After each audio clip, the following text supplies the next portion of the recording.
El Señor esta noche. Eh, Quisiera que hoy podamos comenzar un nuevo recorrido, un nuevo tema durante quizás algunas semanas nos tomará.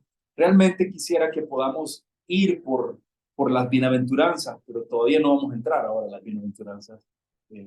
Quisiera establecer como una base esta noche y, y que simplemente pudiésemos pensar, mi intención esta noche, mi propósito esta noche es que cada uno de nosotros pueda sentirse desafiado, realmente retado a una vida de humildad. En la Biblia, como ustedes saben, yo sé que conocen la Biblia y leen la Biblia, y doy gracias a Dios también por ello. Como ustedes saben, en la Biblia hay personajes de todo tipo, de todo tipo de fracasos, de todo tipo de cosas buenas, de gente admirable en algún sentido, aunque ninguno perfecto, pero también cuando hablo de personajes, me refiero a gente un tanto repugnantes, gente un tanto incómoda, molesta. No sé si les ha pasado alguna vez leyendo la Biblia que llegan a leer acerca de algún personaje y uno se queda, qué personaje tan desagradable, ¿cómo es que la Biblia está hablando de este hombre? Yo tengo una chirria, ¿entienden? ¿Qué quiere decir chirria? No sé qué quiere decir chirria, pero ustedes me entienden. No, es que no es clavazón, es que me cae mal.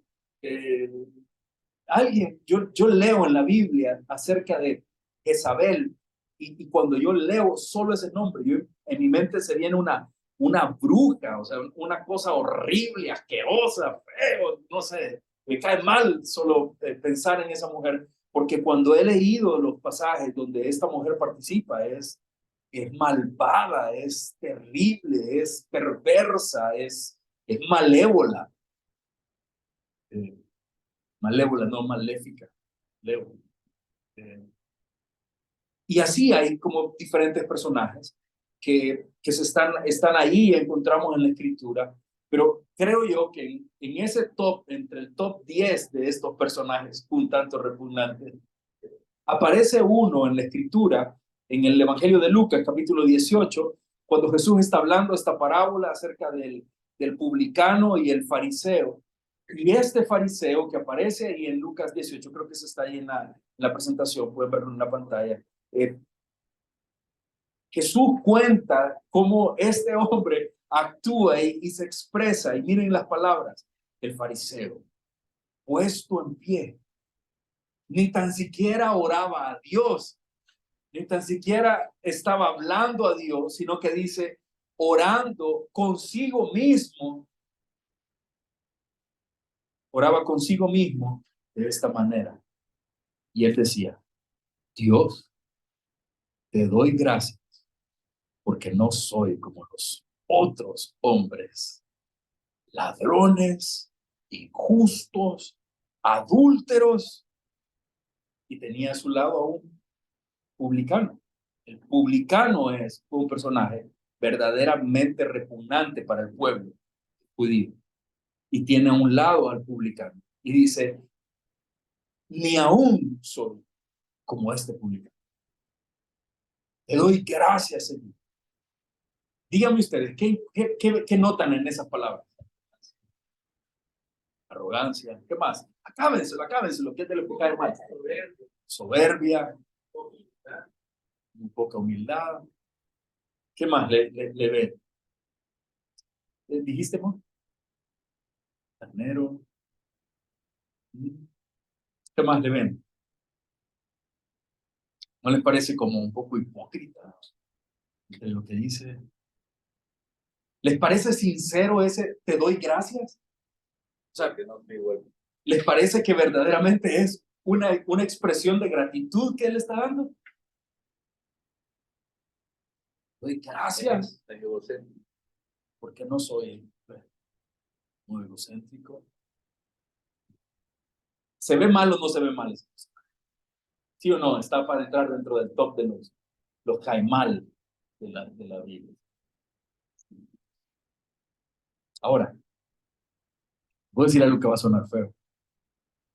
Lo irónico de esto es que incluso, ahorita solo sé que lo estamos haciendo porque estamos todos pensando en esto, pero lo irónico de esto es que incluso cuando nosotros nos volvemos contra un hombre como ese, por lo que leemos de él y le condenamos, nosotros podemos caer en una actitud similar, una actitud parecida a la de él, creyéndonos mejores que otros.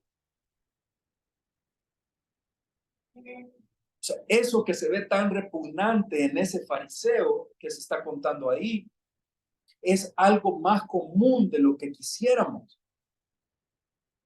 Ahora no quiero meterme con ustedes ni señalar a ustedes, pero cuando lo pienso, yo me encuentro y me he encontrado, y quizás con algunos de ustedes lo he conversado en alguna ocasión, me he encontrado, no una tristemente, sino que quizás muchas veces, en este absurdo, pecador acto de compararme con personas y sentirme mejor que otras personas moralmente, de llegar a creer que estoy en una mejor posición o que yo puedo ser mejor que ese pecador malvado, ese borracho ese que anda ahí, que dejó a la familia, que hizo esto, ladrón ese. Y es un poquito inconsciente, es algo adentro de nosotros que nos está diciendo, tú eres mejor. Tú sos una mucho mejor mujer que es loca que anda allá. Tú sos una mejor madre que esa, que despreocupada de sus hijos. Y eso es algo que alienta nuestros corazones.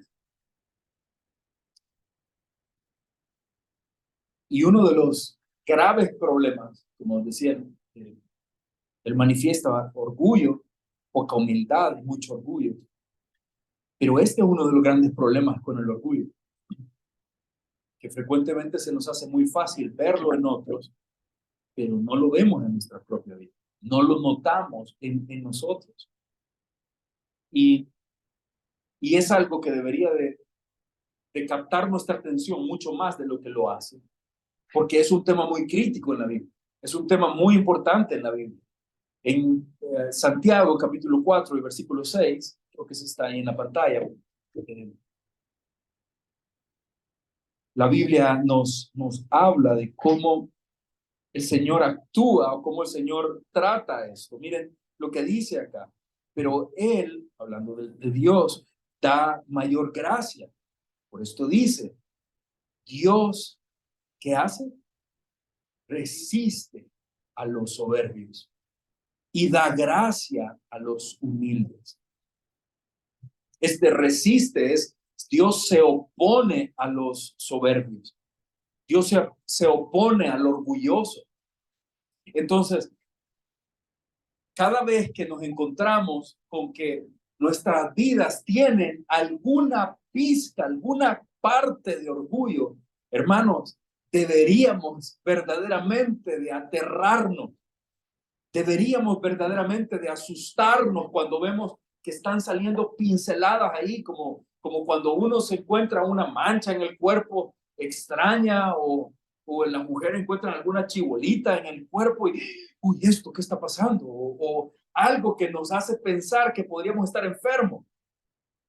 Cuando un dolor de cabeza se vuelve intenso y que usted no tiene más opción que empezar a preocuparse y lleva un día, 2 días, 3 días y después de eso, no, tengo que ir al médico porque esto puede ser grave. Bueno, así debería de preocuparnos cada vez que nosotros nos encontramos con pequeños pincelazos de orgullo.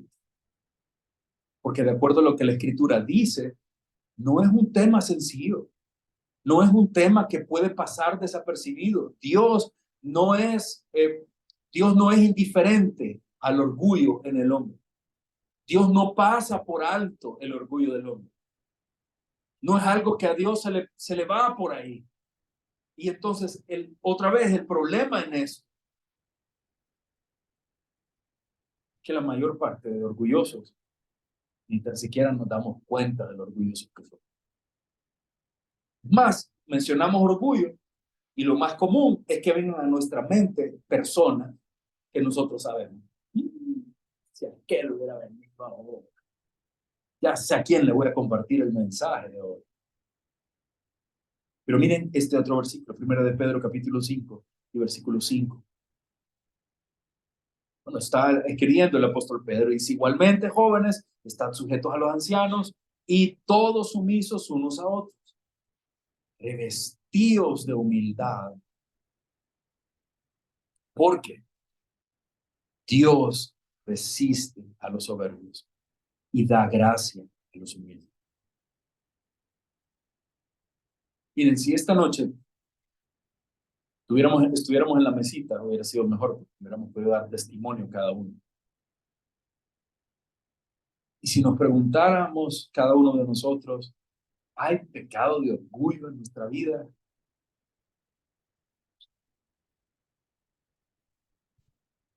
¿Hay manifestaciones de orgullo en nuestra vida? Yo sé que no, que yo lo veo desde aquí, así que nadie, pero deberíamos de considerarlo. Y quisiera llevarlos a pensar en algo que el hermano Jerry Bridges dice al respecto de esto. Este hermano enseñaba que el orgullo entre los cristianos, bueno, puede ser que sea muy obvio y muy manifestado, pero hay como algunos pequeños aspectos, hay como algunas pequeñas marcas de orgullo en nuestras vidas, expresiones de orgullo entre los cristianos que no se pueden dar en los no creyentes, pero que de repente son muy claras en nuestras vidas. Y quisiera que por un momento podamos pensar en algunas de estas pequeñas expresiones de orgullo que tientan a nosotros como creyentes. Por ejemplo, ¿qué tal? Piensen esto. ¿Qué tal el orgullo de creernos más buenos que otros? Eso no lo puede manifestar normalmente un no creyente. Pero el creyente, el que se ha convertido al Señor, puede manifestar ese tipo de orgullo que el fariseo que acabamos de leer permitía que se notara en él. Un sentimiento de una superioridad moral. Este sentimiento de verse por encima del que está ahí perdido, del que está apartado del Señor. Como les decía hace un momento, es lastimosamente muy común entre los creyentes. Se nos hace muy fácil como creyentes caminar en esta lineecita que nos hace sentirnos superiores moralmente, que nos hace sentirnos justos por encima de otros. Bueno, y es fácil sentirse así, porque vivimos en una sociedad que está arruinada. Vivimos en medio de una sociedad que es corrupta, una sociedad que no solo practica el pecado de manera desvergonzada y liberal, sino que además de todo lo que practican, lo toleran cualquier tipo de cosa. Y no es algo extraño para nosotros escuchar conversaciones o provocar conversaciones entre nosotros mismos, hablando de gente. ¿Ya viste lo que hace? No, ¿cómo hicieron eso? ¿Ya viste lo que están saliendo a hacer? Las marchas, los gays en la calle, el aborto, la gente lo que está haciendo, los muchachos y la vida que están teniendo. Y uno, wow, no, qué horrible lo que hace. Eso está ahí afuera. Pero es un peligro llegar a sentirme yo mejor que ellos. Porque al fin y al cabo, hermano, y hacia eso quiero llevar nuestro pensamiento esta noche, al fin y al cabo, nosotros solo somos lo que somos por la gracia de Dios. No hay nada bueno en nosotros. No hay nada de nosotros que salga y provoque a Dios y diga a Dios: oh, qué gran hijo tengo. Lo único en nosotros que puede resaltar lo bueno en nosotros es solamente Cristo.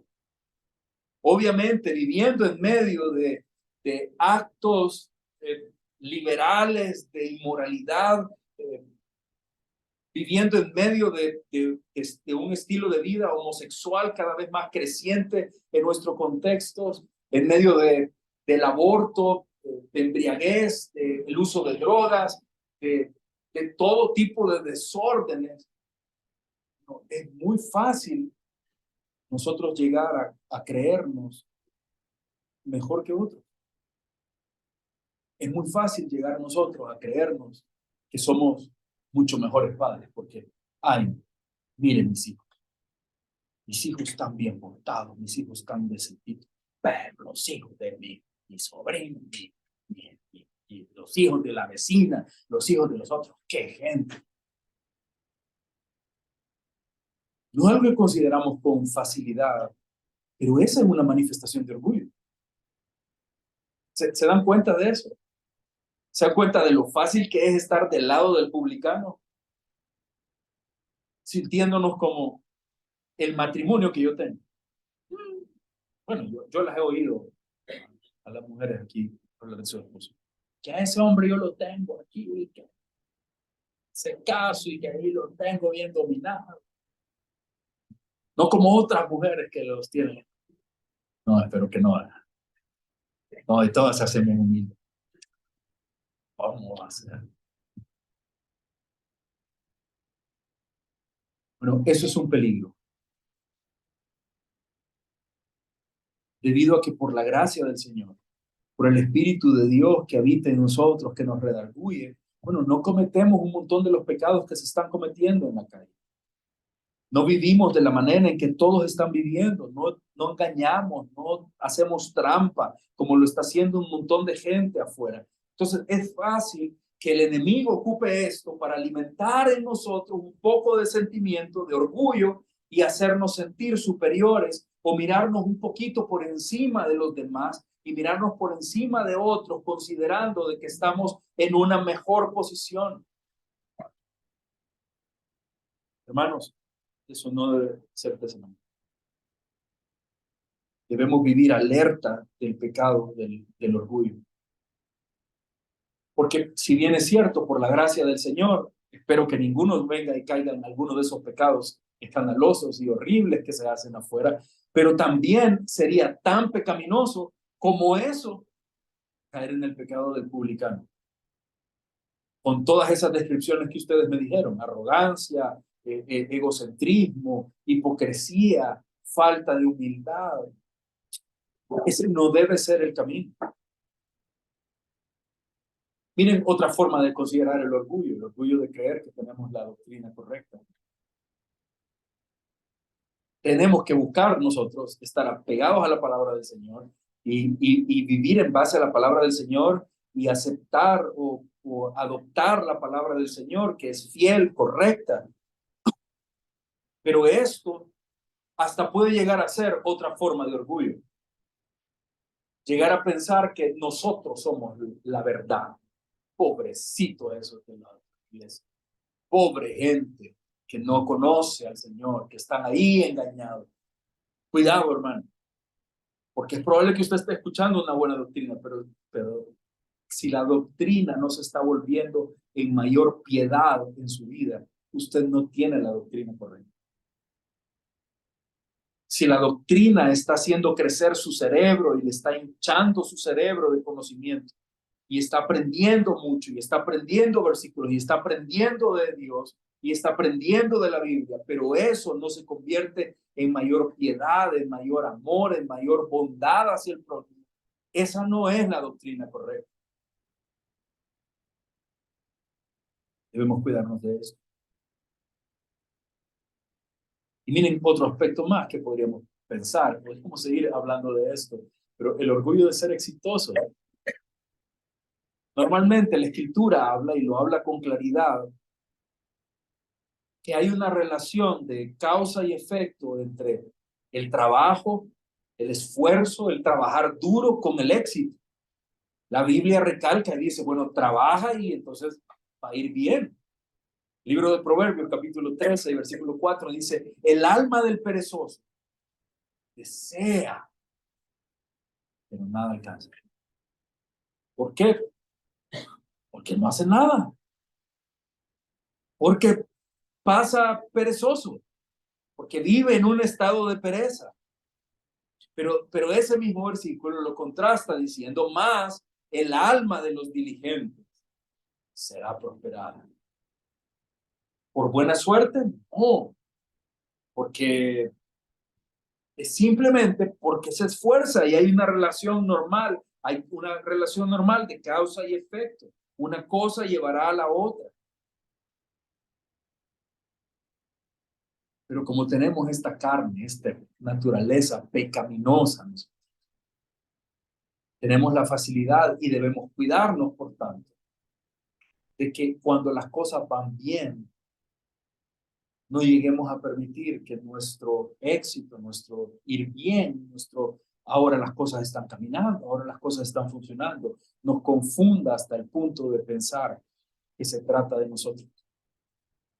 ¿Recuerdan ese versículo en Deuteronomio cuando el Señor le está hablando al pueblo de Israel, saliendo este pueblo por el desierto, en camino en el desierto, y les dice, mira, cuando salgas de este desierto y llegues al lugar a donde vas y edifiques casas, y ya no vivas en esta miseria, ya no vivas en esta lucha que estás ahora acá, cuando ya tengas edificaciones y hayas construido todo lo que soñabas y se cumplan todos tus deseos, cuídate de no olvidar que es Jehová tu Señor quien te lo ha dado. Porque eso es muy fácil que pase en nosotros. Entonces tenemos que ser muy cuidadosos de esto. Y creo que podríamos continuar examinando muchas manifestaciones del orgullo en nosotros como cristianos, pero lo que simplemente quería era como pintarles un panorama, pintar una pequeña idea de lo peligroso que es, de lo dañino que es y de las terribles consecuencias del orgullo en nuestras vidas. ¿Para qué? Para que nos sintamos retados, desafiados a una vida humilde, a atender el tipo de vida que el Señor nos propone, a atender el tipo de vida que el Señor nos ejemplificó. Saben que en toda la Escritura, todo el Nuevo Testamento, ustedes nunca van a encontrar una parte en la que Jesús está describiéndose a sí mismo, hablando de su corazón, hablando de su naturaleza, más que en un versículo. Cuando Él dice, aprended de mí, que soy manso y humilde. Ese es el ejemplo. Y esto debería de provocar en nosotros un anhelo de conocerlo más, pero un anhelo de imitarlo más. Un anhelo de vivir cada día pareciéndonos más a ese modelo de humildad, no a ese modelo de arrogancia, no a ese modelo que nuestra sociedad celebra, porque nuestra sociedad al humilde lo desprecia. Y eso ha sido toda la vida, sí, es la misma historia en la Biblia, eso sucedió también en la Biblia. El propósito de hoy es poner esta base, pero en las semanas que vienen poder ir recorriendo un pasaje tan hermoso como es en Mateo capítulo 5, los primeros versículos, entendiendo cómo el Señor nos presenta en las bienaventuranzas el carácter, la manifestación de humildad de un hombre. Como un hombre que vive en humildad se va a parecer tanto a ese perfil que aparece ahí en las bienaventuranzas. Es interesante que en ese pasaje de Mateo 5, el Sermón del Monte, Jesús está hablando y enseñando a los discípulos, a los que lo están escuchando, enseñándoles el tipo de vida que contrasta precisamente contra los fariseos. Los fariseos eran la gente perfecta. Los fariseos eran gente correcta. Bueno, la Biblia dice que diezmaban hasta de las cosas más insignificantes, de lo que sea, de todo en ellos diezmaban, cumplían la ley, vivían conforme a los reglamentos. Pero todo eso no los estaba llevando a ser más piadosos. Todo eso no permitía que cada vez se mostrara más el Señor. Y por eso cuando leemos el Sermón del Monte nos damos cuenta que está todo el tiempo chocando lo que está diciendo Jesús con lo que los fariseos eran, con la manera en que los fariseos vivían. Entonces lo que quiero es que podamos ver las escrituras y que en la medida en que vemos la Escritura podamos desafiar nuestras vidas a una vida de humildad.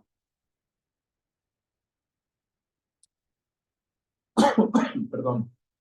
¿Saben ustedes que en la Escritura el rasgo de carácter que se enseña con más frecuencia después del amor es la humildad? El rasgo más significativo, lo que más se resalta dentro de las Escrituras es la humildad. Solo el amor está por encima de ella. Después, todo el tiempo se está resaltando como una característica, como una parte necesaria en los creyentes, la humildad.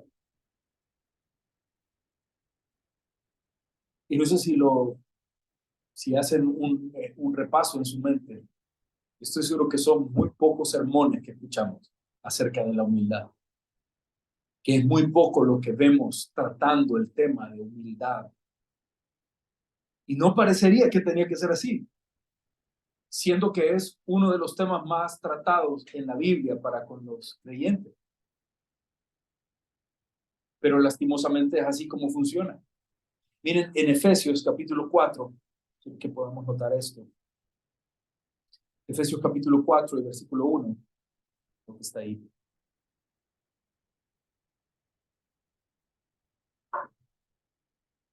Dice la palabra del Señor acá, del apóstol Pablo: yo pues, preso en el Señor, os ruego que andéis como es digno de la vocación con que fuisteis llamados. Este andéis acá de este versículo se refiere a caminar.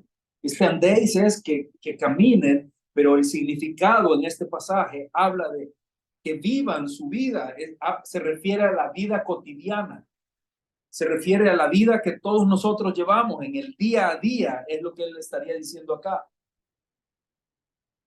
Este que andéis está diciendo en su vida ordinaria, ya sea que estén en sus trabajos, ya sea que estén en la casa, lavando ropa y metiendo ropa, porque por rato sale el sol y después comienza a llover ahorita, ¿verdad? Ya sea que estén por la calle comprando algo, que estén en casa cocinando, ya sea que se anden moviendo por las calles, a eso se refiere. Dice que anden en lo que sea que estén haciendo, en su vida diaria, en su andar normal,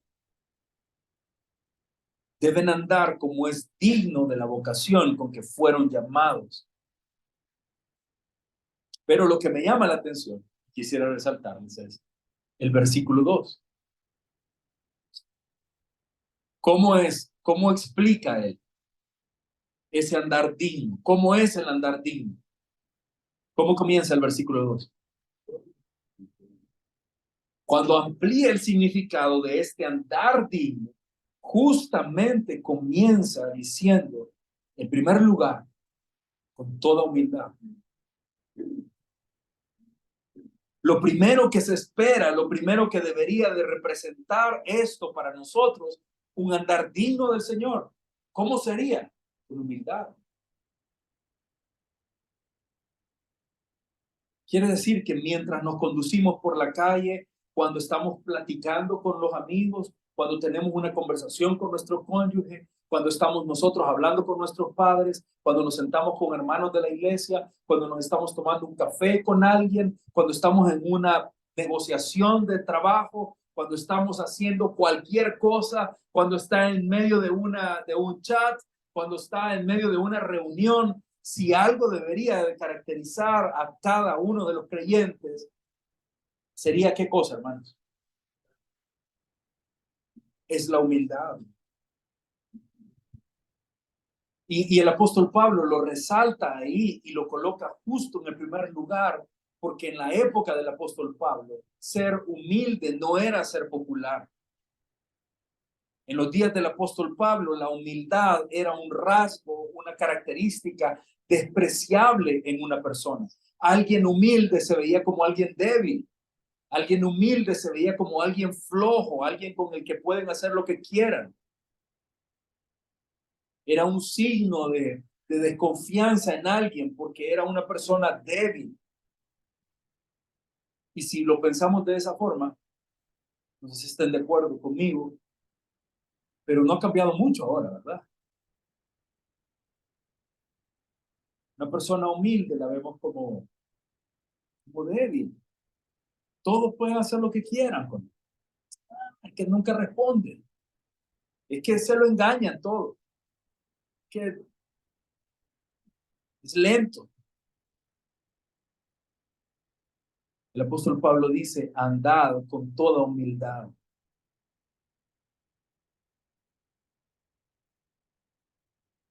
Dije, el apóstol Pablo decía, pero ¿esas son palabras del apóstol Pablo? ¿Quién habla en la escritura? Segunda de Timoteo 3:16. Toda la escritura es inspirada por Dios. Así es que este andar digno, manifestándose en humildad, no son las palabras que el apóstol Pablo nos quiere decir nada más. Es lo que Dios nos dice a nosotros. Y miren, rapidito, o si alguien nos puede ayudar a buscar, porque ese no está ahí en la pantalla. Si alguien nos puede leer Filipenses capítulo 2 y versículo 3.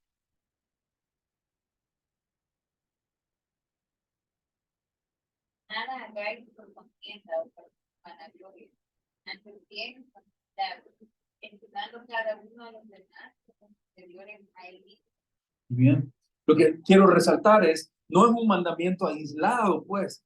No es Efesios capítulo 4, un mandamiento aislado ahí que no tiene nada más con qué respaldarlo. El apóstol Pablo también repite eso en Filipenses capítulo 2 y versículo 3 que nos acaba de leer Lili. Y si alguien puede darle una vueltecita a la página y nos lee Colosenses capítulo 3 y versículo 12, por favor.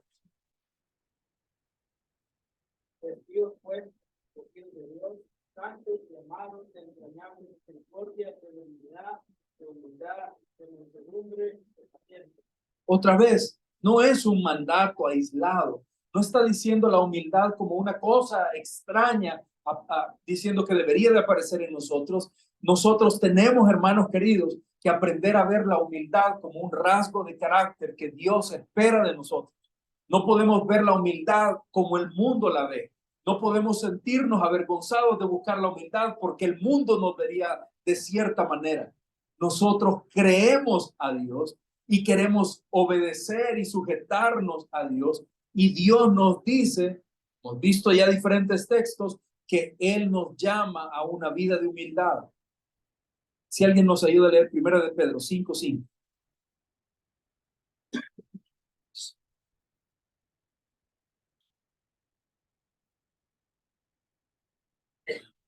Igualmente, jóvenes, igualmente, jóvenes, estar sujetos a los ancianos y todos, sumisos unos a otros, revestidos de humildad, porque Dios resiste a los fuertes y haga de su. Bueno, no solo es el apóstol Pablo, ahora es Pedro también recalcando el mismo tema. ¿Y qué queremos decir con esto? No son palabras improvisadas, no son frases que salen de la nada. Pareciera que nos estamos encontrando aquí ante las palabras mismas de Dios, porque no es un solo autor que está hablando de esto, hay una serie de hombres que están hablando porque todos ellos han sido inspirados por Dios y cada uno está resaltándonos la necesidad de vivir con humildad.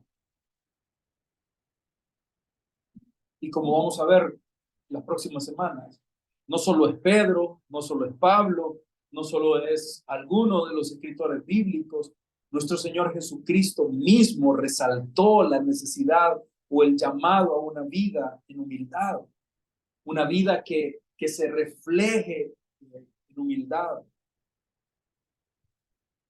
Quisiera, antes de terminar, que viéramos dos textos en los que podamos observar lo que Dios promete a aquel que tiene, aquel que muestra en su carácter humildad. Miren, Isaías capítulo 57, por favor. Ese sí está en la pantalla. Isaías capítulo 57, versículo 15.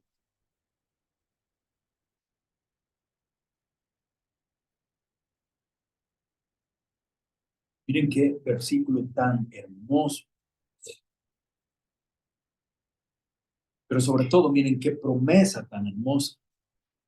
Dice, porque así dijo el alto y sublime, el que habita la eternidad y cuyo nombre es el Santo. Y luego él sigue describiendo y dice, yo habito en la altura y la santidad. Cuando dice yo habito en la altura, está refiriéndose yo vivo en lo más alto. Yo estoy en la cúspide, por decirlo en esta forma. Pero miren esto, yo habito en la altura y la santidad, pero además con el quebrantado y humilde de espíritu, para hacer vivir el espíritu de los humildes y para vivificar el corazón de los quebrantados. Este versículo, hermanos, él se describe a Dios, se describe a sí mismo como alguien infinitamente santo, como alguien que está en lo más exaltado, en lo más reconocido. Pero siendo así de grande, Él promete morar con los humildes, con los que son de un espíritu contrito, los que tienen un corazón en humildad, y promete además reavivar, despertar, animar sus corazones. Esto es hermoso, hermanos. Cuando aquí habla de habitar, se refiere a una relación cercana, se refiere a tener intimidad, a estar juntos en todo momento. La recompensa para una vida humilde es algo que este mundo jamás nos puede dar. La recompensa que Dios promete, las promesas de Dios a una vida humilde es algo que el mundo jamás nos puede dar. Y entiendo yo y sé yo que caminar en humildad a veces va a implicar un poco de sentimiento de vergüenza en el mundo. Va a implicar vernos como un poco mal ante el mundo. Va a implicar no ser quizás más popular entre las personas. Pero es que nosotros como creyentes le apuntamos a algo mayor. No quiero el reconocimiento de mis jefes más que el reconocimiento de mi Señor. No quiero la aprobación de quienes me rodean más que el respaldo de mi Señor y lo que Él promete acá. Habitar con nosotros y animarnos. Y miren, un poquito adelante ahí de Isaías 57, el capítulo 66 de Isaías. ¿Alguien nos lee, por favor? Isaías 66, versículo 1 y versículo 2. Está ahí proyectado.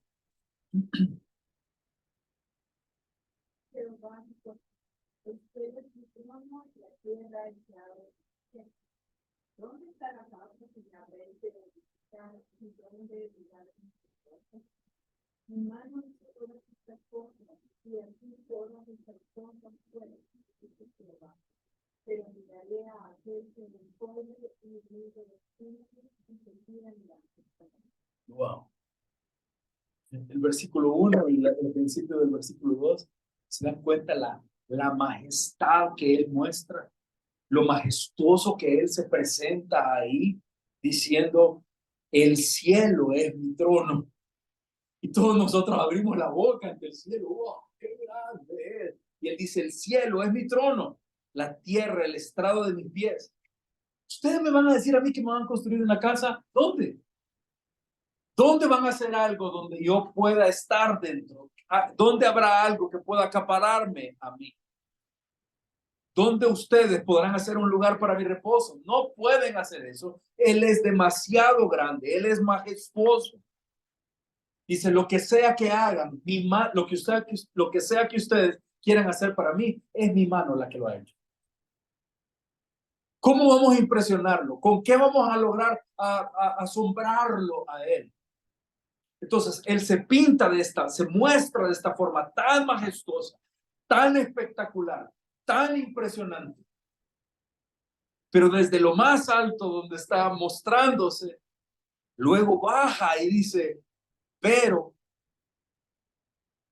No solo soy así de grande, sino que miraré a aquel que es pobre y humilde de espíritu y que tiembla a mi palabra.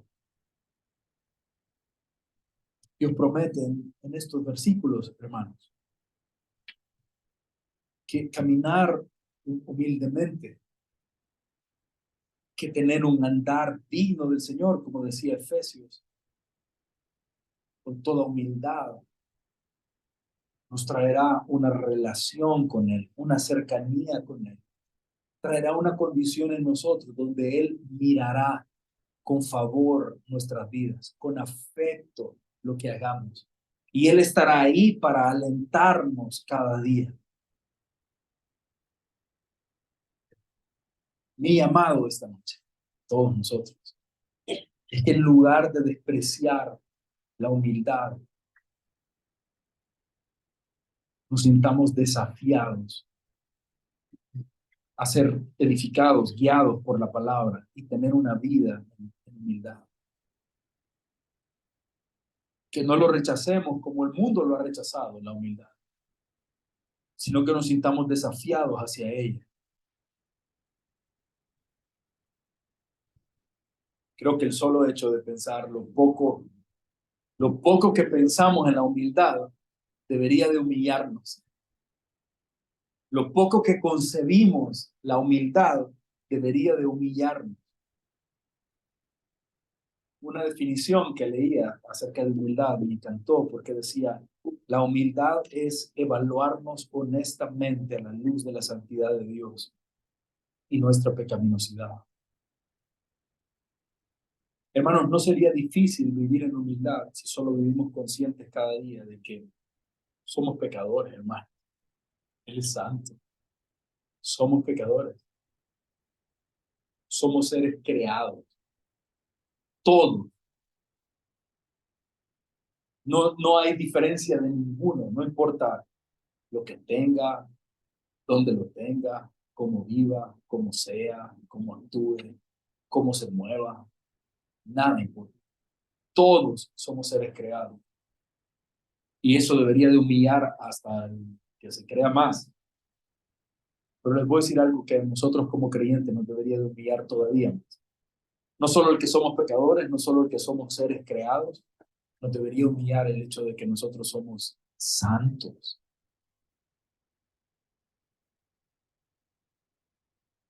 Nosotros somos santos. Eso debería de humillarnos. Porque eso solo es un acto de su gracia. Eso es demasiado, lo que Él nos dio, lo que Él nos ha concedido a nosotros. Nuestra pecaminosidad a veces nos humilla. Cuando el Señor dice de que transformará nuestro cuerpo de humillación, digo, verdaderamente que tenemos un cuerpo que nos humilla. Cada día nos vamos dando cuenta más cómo nos deja de avergonzados este cuerpo. Malo que quiero que responda a veces y no responde. Y quiero avanzar y cantar otros 10 pasos más y ya no me dan las patitas. Y el aire ya queda uno, ya no puedo, me humilla este cuerpo. Me humilla porque tiene inclinación hacia el pecado, me humilla porque se rebela contra Dios, me humilla por todo esto. Entonces, ¿cuánto más no debería de humillarnos? Saber que a pesar de toda esa condición en nosotros, Él en su gracia nos ha alcanzado y nos ha tomado para ser suyos. ¿Cómo se vería una vida en humildad? ¿Cómo se vería una vida que busca la humildad cada día? Si Dios nos permite, eso lo vamos a responder las próximas semanas, yendo por cada una de las bienaventuranzas. Cada una de las bienaventuranzas nos irá enseñando exactamente cómo se ve la humildad cuando aceptamos el desafío de una vida que honre a Dios, un desafío diario. Y qué hermoso será que nuestro guía para mostrarnos una vida de humildad será el mismo Señor Jesucristo, porque iremos viendo sus palabras escritas. Así que Me acompañan y oramos esta noche para terminar. Señor, esta noche hermosa, te damos gracias por permitirnos estar acá, por permitirnos estar ante tu palabra, por permitirnos recibir tu instrucción, por permitirnos ser desafiados de la manera en que lo estamos siendo, Señor. Gracias, Padre, bueno, hermoso, fiel, por lo que tú estás haciendo en nuestras vidas, por las maneras amorosas como nos estás llamando hacia ti. Gracias porque hoy nos recuerdas que atendamos tu palabra, nos recuerdas de un tema en el que no pensamos tanto, quizá un tema en el cual si profundizamos un poco más nos daríamos cuenta de lo rebeldes que hemos sido ante esto, de cómo hemos vivido tan lejos de lo que tú nos has llamado. Pero hoy, Señor, nos das la oportunidad de considerar todo esto y de responder apropiadamente. Y esto es lo que yo te ruego, Señor, para mi vida, para mis hermanos que están acá, para mis hermanos que están escuchándonos desde otros lugares.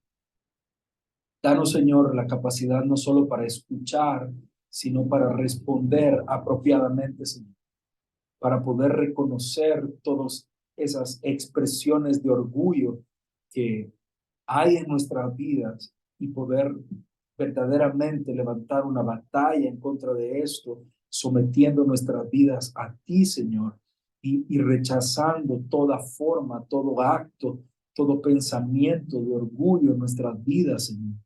Ayúdanos a que a través de tu palabra podamos identificar todas aquellas maneras en las cuales somos, alentamos, alimentamos nuestro orgullo y entonces podamos tener una vida en humildad que te glorifique y que te honre a ti. Te damos gracias esta noche por tu bondad, tu misericordia. En el nombre de Jesús.